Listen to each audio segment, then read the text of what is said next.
There is such a thing as too much lens flare. Tricks of the trade. You just leave it in there. Yeah, it's just, that looks good. That actually might. Oop. Do you need another piece? I think that's good. Okay. That's better. That's better. Okay.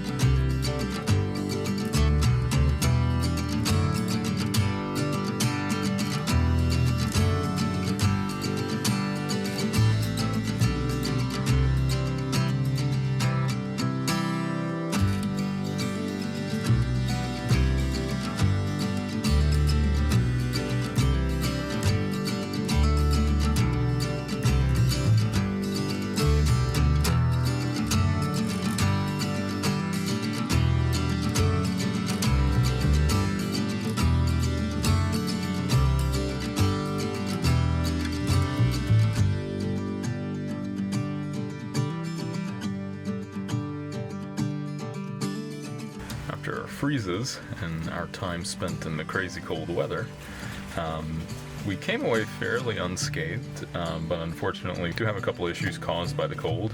One of them is our water pump isn't creating a good vacuum. I think I can fix that. I haven't tried yet. Another issue that we have that really I need to fix before we even get the pump working again is one of the valves to our hot water heater is leaking, probably again because it froze. And so we're just needing to replace it. No lines busted, there's only one leak, and so I'll count that as a win.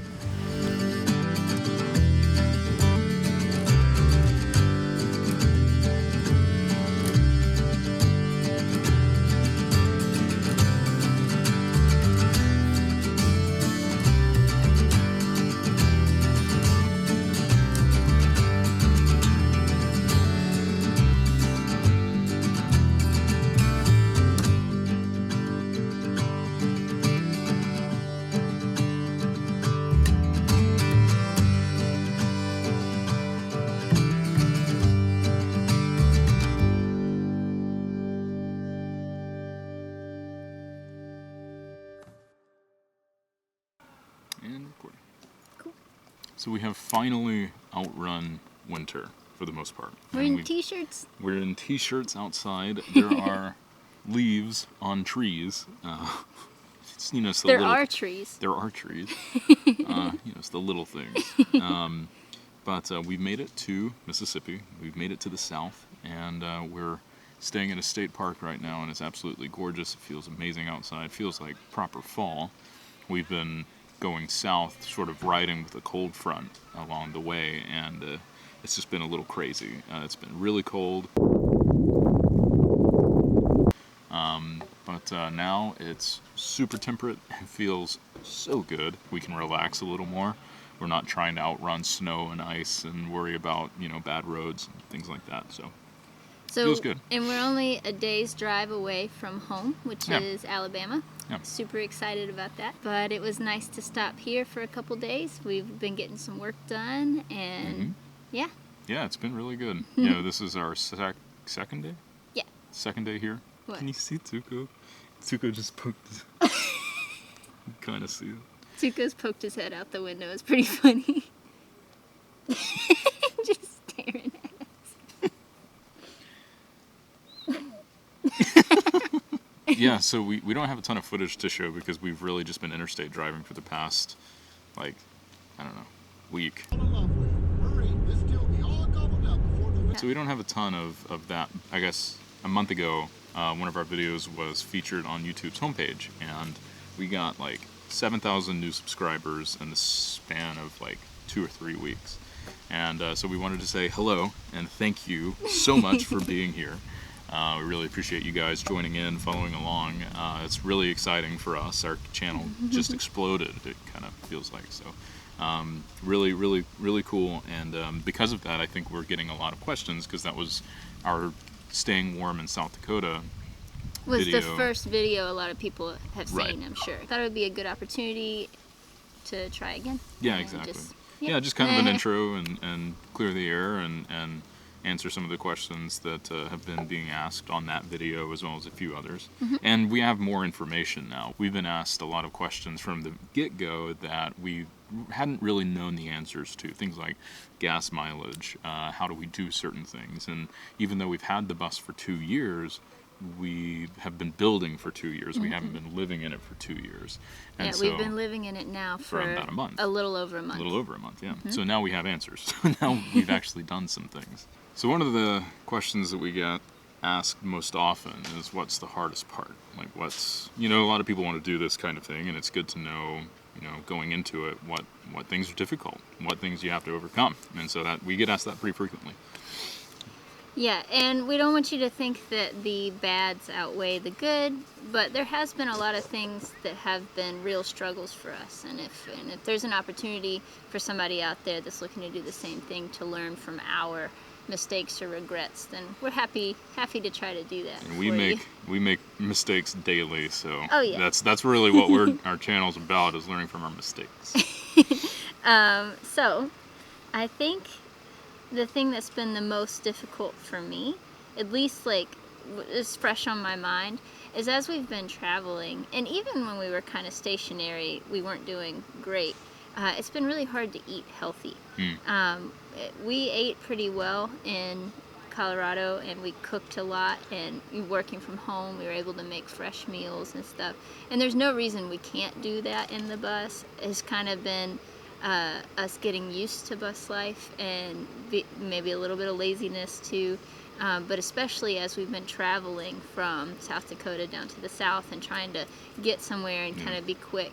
Every day I have the full intention that we'll stop at a rest stop and we'll make lunch, but that hasn't happened once. It's always easier to grab Taco Bell or Subway. I'm so tired of Subway. It's so funny. Everywhere we've stopped there's been like a Subway that's like too convenient not to use. I love Subway. I've eaten more Subway in the last 2 weeks than I have in my entire life, and I'm so over it. I like it. I think it's fine. But now, Wendy's, though, I never get tired of Wendy's. See, But anyway, we shouldn't be eating all that fast food, we shouldn't. And that's something that's been hard for me. Yeah, you drive 5 hours, like you don't want to cook after driving 5 hours. But I would say the hardest part for me has been, the dealing with clutter and the dog's fur, and I don't know. That's been like, especially, I mean, not Frankie's fur, just Tuco sheds like crazy, and it just gets on everything, and it's just part of living in a tiny space. And we knew that going into it. Like, it wasn't anything we're surprised by, but it's just like, ugh. Yeah, it's nothing new, but when you're in such a small space, it just makes a bigger impact. It can't collect little tumbleweeds over in the corner of the living room. It's like right there where you have to deal with it and see it. And again, nothing new, nothing surprising, but we're still figuring out tiny living. It's not just about travel full time. We're dealing with a lot of changes really quickly. But it's been working out. It's just been a bit of a challenge so far.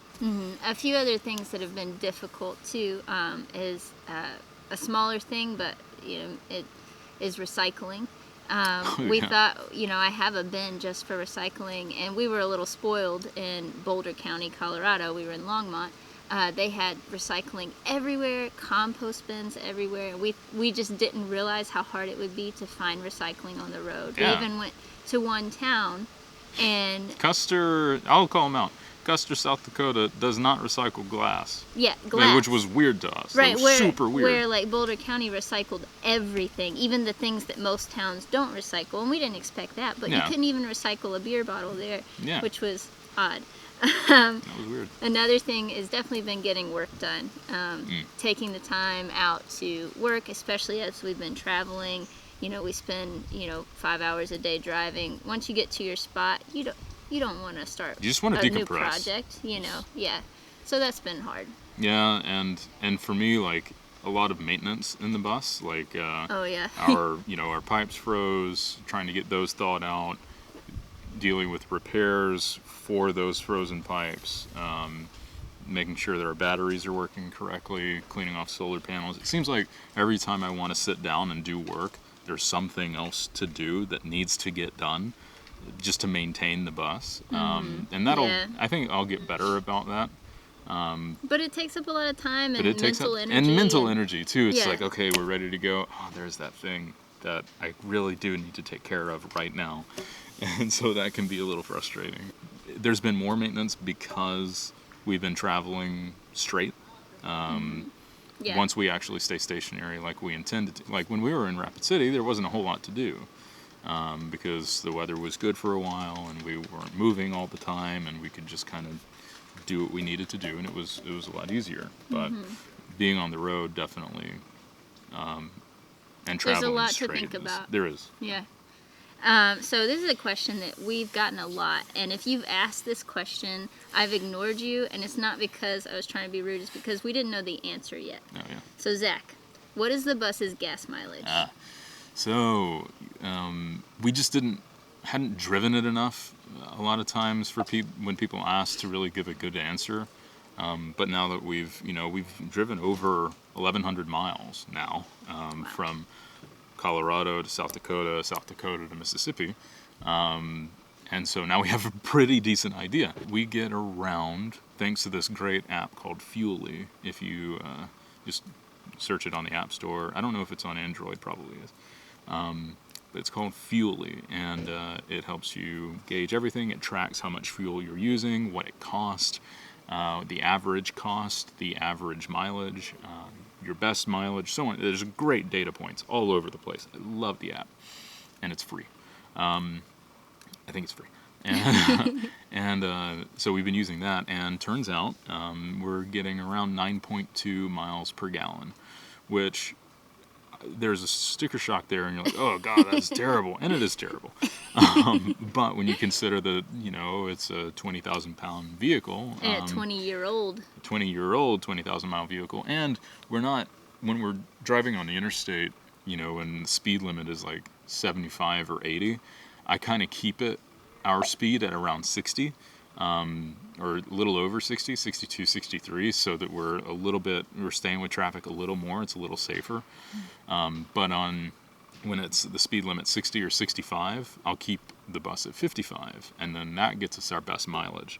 So we're not driving for our best mileage right now. Right now, because of our route on the interstate, we were kind of driving just to maintain and stay with traffic. So, but even there, 9.2 miles per gallon for a vehicle like this, not the worst in the world. I'd like to get that to double digits, but right now it's just not. I think that's a pipe dream. It may be, but yeah, that's what we got. We're at 9.1, 9.2 now. Okay, and related, how much does it cost to fill the bus up? So what's interesting about that question is that I don't know how much our fuel tank holds. That sounds really dumb, but we have an aftermarket fuel tank, don't we? It's an aftermarket fuel tank that the school district put on after the fact, because it was a bus that they used, I think, to carry like football team or sports or something. I don't know exactly, but they put a secondary tank in, or an aftermarket tank, and I'm pretty sure that it's like 45 or 50 gallons. And part of the reason why I don't know is because when I fill it up, the fuel return doesn't reflect properly in the gauge, so I'll top the tank off, but my fuel gauge doesn't say that it's full. It says that it's a little over 3/4 of the way. So I haven't really wanted to test it too much and get it too far down, because I'm afraid that we might run out. And so we pull over, and I use a flashlight and check the inside of the tank, make sure that we still got fuel in there. And from what we've done so far, how much we filled it up, and looking at the level as we're driving, I think we probably have around at least 40, probably 45, 50 gallons. That being the case, filling it up fully probably costs, I guess $150. Probably from zero, probably be about 150. But we've been filling it up when it's like halfway or a little under, and it's around 80. So, judging from the halfway mark, it's probably at around like 160 or so, 150, 160 from zero. So, okay. And we've spent We've driven over 1,100 miles, and we've spent a little over $350 on fuel for the bus alone. And that's not including the Subaru, not which including the Subaru. does get pretty good gas mileage. It actually, yeah, and it's because we're going slow for the bus. The Subaru gets great mileage. It's like, I don't know, we need to look at it. It actually calculates it for us, but we haven't been looking at it yet. But anyway, there's that. Yeah. Another question we get pretty often is, how do you find places to stay? And we have a few different ways of doing that. The first one we look at is freecampsites.net, and that is a great list of user-driven places where people have stayed before, or places that people know of that are totally free. There are some that are paid. But they also list campsites that are, I think, $12 a night and under. So pretty cheap. Cheaper free campsites. And there's a lot of people upload photos and reviews and really helpful information, like, a Class C went down this road fine, or this road's more recommended for, I got here 4x4 or something. I got here in my 25-foot, Class C or whatever, and that's helpful to have. Other people say that it was really rough road coming in and wouldn't recommend it for XYZ, so it's a great resource. So we look at that first. After that, if there's nothing around for free campsites, we look at, what do we look at? Trucker Path. So we also look at this great app called Trucker Path, which is, and really that's more useful for like traveling, like trying to get from point A to point B. This is certainly not for destinations. Freecampsites.net can be a destination thing. Like this we're trying more to one night truck stop. Yeah, Trucker Path is like looking for finding rest stops, truck Cabela's, stops. maybe. They don't list those. Oh. No. But places like that, places that, and it's for truckers obviously because of the name, but it's a good resource for RVers too, especially on the West Coast. Apparently, the East Coast is not great for RVers staying at truck stops because they're, I don't know, I guess they're... It's from what I've read, that the East Coast truck stops are fewer and further between, and the truckers really need those spots. And even on the West Coast, if you stop at a truck stop, you should try to, be in a spot that a trucker maybe couldn't get into anyway, or be kind of on the outskirts. They're making their living doing that. So. Yeah, and Dean at the skoolie kind of made me aware of this, that like, you may get there and the lot's empty, but a lot of truckers come in at like midnight or something, and they need a place to stay. They're like legally obligated to rest stop and stuff. So you want to make sure that you leave spots for them too. Yep. So. And then we, on top of that, so if there's nothing that makes sense there's nothing that we see on freecampsites.net. There's no like state park or something that we could stay at, or national park or Forest Service or whatever. Then we start looking at Bass Pro Shops and Cabela's. We've stayed at two Cabela's, so two of those places, they will typically allow overnight parking. We haven't stayed at a Walmart yet. We haven't had to. Yeah, but we know we will. We will. We also started to stay at one rest stop. So something I didn't know is not all states allow you to stay overnight at a rest area off the highway, but some of them do. And was it Missouri? Yeah, Missouri was one of the states that do allow that, and we almost stayed there and changed our mind at the last minute. Yeah, we ended up having a Buslife fail and ended up just staying at a hotel for 3 days because we just, I don't know, it was getting really cold. We knew there was going to be ice on the road for the next couple days, and we just said, screw it. It's going to be, I had saved up a bunch of hotel points, and we just used those. And it was actually cheaper to stay there than to find even an expensive campsite nearby Kansas City. So we did that, roll that footage. The last thing that we've been looking at is Harvest Hosts. We have an app and we have a yearly membership, but we haven't actually used their services yet. So Harvest Hosts is a network all across the U.S. of farms, wineries, museums, cideries, breweries, cool etc. places. Cool places that are pretty and like places you want to go. Yeah, and have like and hang out. Yeah, exactly. They sign up and they say, we would love to have we have room for an RV to park here overnight, And so you can stay at any of those locations for one night at a time. And when you sign up, you get access to all of the contact information, and we're really excited to use it. We just haven't yet. We're pumped to use them. So you stay at these places at no additional charge. It is a yearly cost to be a member. It's $49 a year right now. It actually is going up to $79 a year starting January next year, so 2019. However, it's already a ridiculous deal at $49, $79 a year to stay at all of these places at no additional charge is a ridiculously good deal. We're really pumped to try them. We can't wait, but we want to give it the time. We don't want to, the reason why we didn't stay, and there were a bunch on our way here, the reason why we didn't want to stay at a Harvest Host on the way down was because we wanted to actually enjoy the wineries and the farms and stuff and do tours and make a video about it. And because we're trying to beeline, get to point A to point B as fast as we can right now, we couldn't really give it the time that we really wanted to. It didn't line up exactly perfectly with our schedule. So, but I think we're going to do it on our way back out west. Yeah, and we'll probably stay at some in Alabama too. Yeah, that would be awesome. But that being said, it is still $49 a year through the end of the year. So if you want to sign up, we have a code below, and you'll get another 10% off. It's ridiculous. 10% off of $49, so that you could stay at these places all year. And it's a good time to do it because it's going to go up in January. But it's not even going up that much. So anyway, all that to say, shameless plug. Yeah.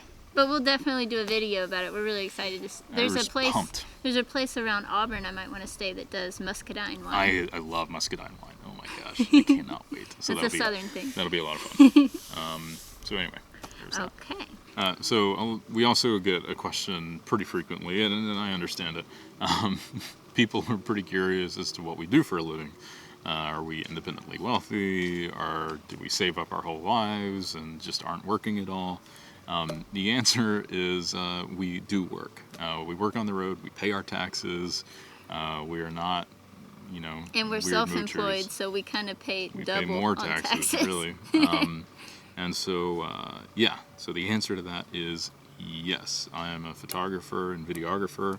I do training on medium format camera systems. I teach Capture One software, and I also just started writing. And so that's kind of what I do for a living. And I've been working for myself for like 4 years now. I am a freelance graphic designer. I do kind of a lot of things. I do like children's book illustration, some logo design. I also have a business online where I sell printable items, files you download and you print from home for like party decor and stuff, and pet portraits. And I'll have a link below if you want to see more of like what that kind of stuff is. But yeah, we work pretty hard, I think, and sometimes we have flexibility, which is nice, and we can work from anywhere. Some weeks we work less than a 40-hour work week, and some weeks we work much more than a 40-hour work week. But we do, I wouldn't trade the freedom that we have to, make our own schedule. Yeah. And it's been mostly good. Yeah, absolutely. All right, and last question so far. What has been the best part of Buslife? We'll end on a positive note. Yeah. There's been a lot of really great things about living in the bus, and we've only been living in it for just over a month. But one of my favorite things is just that we have home with us wherever we go. So even when we have to stay a night in a Cabela's parking lot that's brightly lit and there's people coming in and out and working and shopping around you, you can close the curtains and kind of block that out and you're home. It's cozy and you have everything you need. Even when we stayed at the hotel, it was nice that right in the parking lot was everything that we have. So it's not like we could have forgotten to pack something. We would run out to the bus and get something we needed to do a job or something, and it was right there. So I think that has been one of my favorite. That has been really cool. Thanks. I think the best part so far has been the almost absurd amount of flexibility we have. I'm used to thinking of travel as destination based, and I'm just having to constantly remind myself that we have the freedom to not be anywhere at any real given time. I mean, we, occasionally right now, we have to be in Alabama for Thanksgiving, but we don't have to be there. We're choosing to be in Alabama for Thanksgiving. I might go out to train somewhere, and I need to be there at that time, but 9 times out of 10, if we're trying to get from point A to point B, there's no real time limit, and we can, like, we were just thinking about our trip out west, and I kept, for some reason in my head, I was thinking that we have to get to Arizona by a certain time.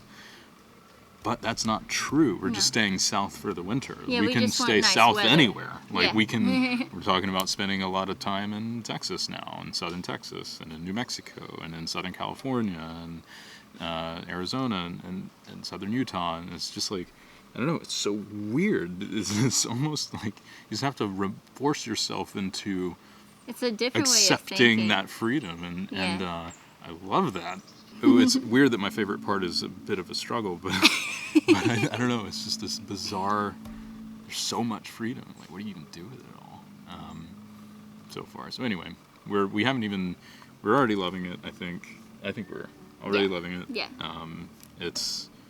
We've only been doing it a little over a month, and we haven't even done it to the degree that we've truly wanted to yet, because our goal is to, be mobile and stay in places for longer periods of time, which we did sort of by force in Rapid City, and then we've beelined it trying to get out of bad weather, but I don't think that's going to be the norm. The norm we're hoping, the norm we're hoping for is meandering and staying in places a week or 2 weeks at a time, and then going just a little ways and doing the same thing again, and exploring and taking our time and going to places where we wouldn't have ever gone before. Kind of explore. State parks, national forests, state forests, places that aren't destinations, and that wouldn't be destinations normally. That If we you wouldn't weren't a have, local or something. if you weren't a local, yeah, but we kind of want to travel like locals a bit.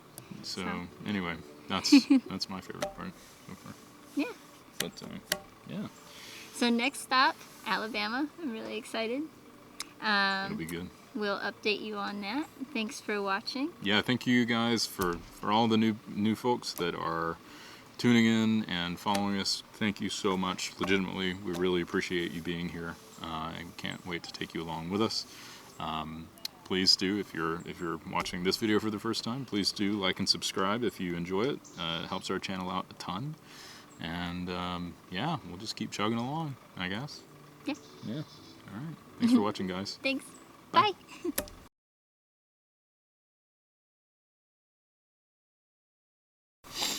That's good. Yeah. You see there's a yellow jacket on the camera. Yeah, that was stressing me out. I wonder if you could see him buzzing around. He's wiggling his butt around a lot. So you can see. Yeah. So there's a